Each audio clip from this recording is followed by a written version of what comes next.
Ladies and gentlemen, this is CVP World. You're watching another edition of Break the Fake, where we debunk fake news and combat false narratives. I'm your host, Benjamin Lee, and let's get rolling. So, Sergey Lavrov is back with his greatest hit. The Russian army will never strike civilians. Yeah, we heard that one before. At this point, Lavrov could be standing in the middle of a crater, smoke in his hair, debris falling around him, and he'd still tell reporters it was just a controlled demolition. This guy doesn't do reality. He treats reality the way normal people treat spam emails, delete without opening. Никогда российская армия не работает, не наносит удары по гражданским объектам и мирному населению. На каждое обвинение мы задавали вопрос, где доказательства, где факты. Предъявите нам факты.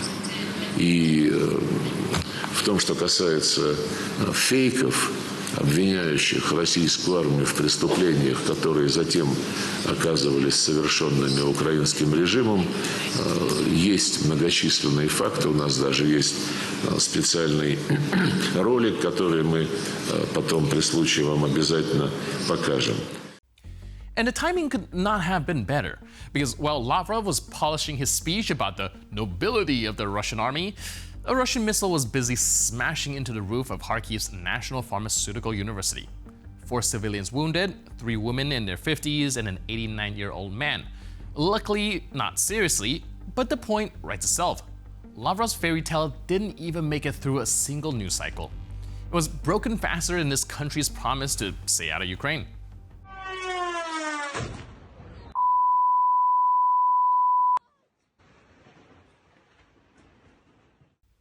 And this isn't just some one-off accident. Schools, hospitals, universities, shopping malls, train stations, if civilians are there, Russia will bomb it.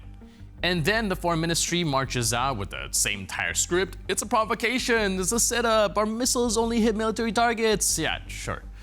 By that logic, Kharkiv University was a top secret military base, and those students in lab coats definitely combat troops.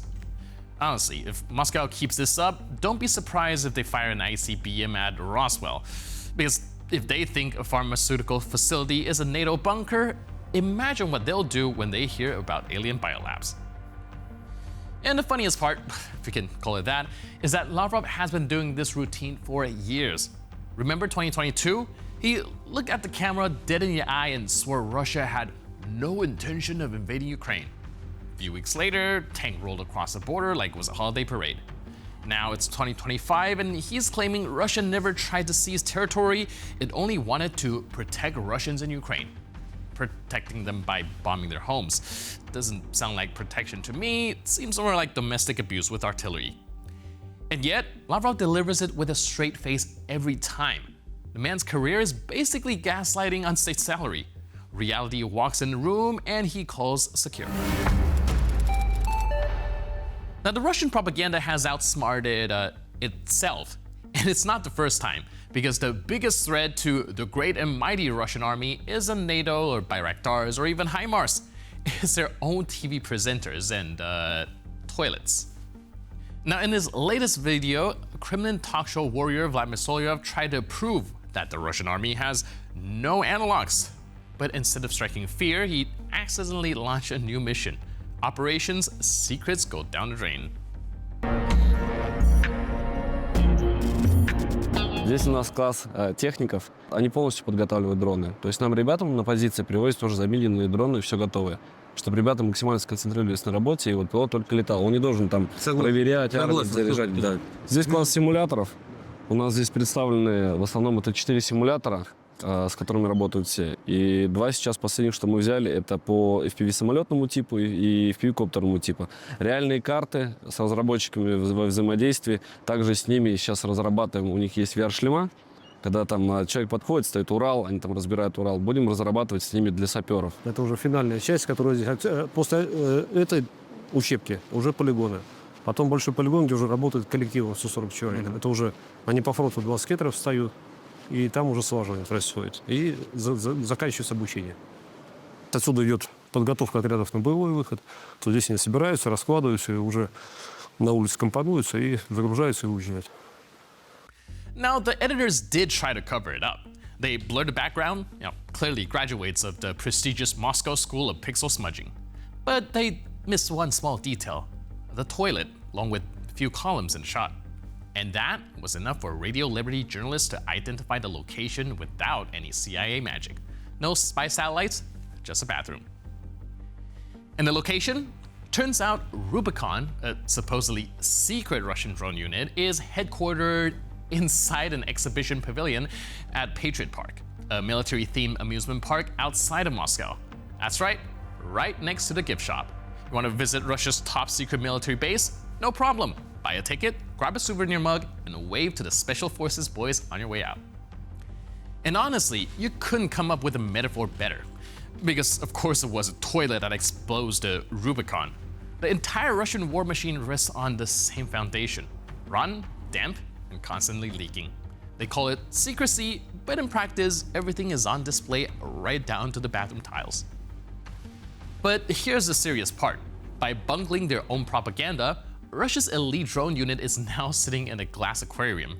Their locations, their methods, all out in the open, thanks to sheer incompetence.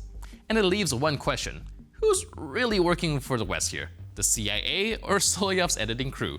Because while the Kremlin dreams of flushing the West down the toilet of history, what actually happened is simpler. The toilet flushed their secrets. And for once, Lavrov was right. Russia never gives anything away. Except, of course, when it's through the bathroom door at Patriot Park. Russian state TV has done it again. Another masterpiece. Now this time in the genre of economic fiction. On NTV, a very talented economist proudly announced that the average salary in Russia is $2,700 a month. Yeah, apparently every Russian is now basically living like a Swiss banker. Sounds amazing, right? Like Russia woke up and found itself in Zurich. But here's the catch. This isn't the actual salary. It's purchasing power parity, which basically means they did math gymnastics until a loaf of bread in a Russian village was magically equal to a French croissant. Call it culinary economics. Я зайду с другой стороны и пересчитаем ваши цифры в другом аспекте. Итак, медианная зарплата 60 тысяч рублей. Пересчитываем в доллары, грубо говоря, пускай 700.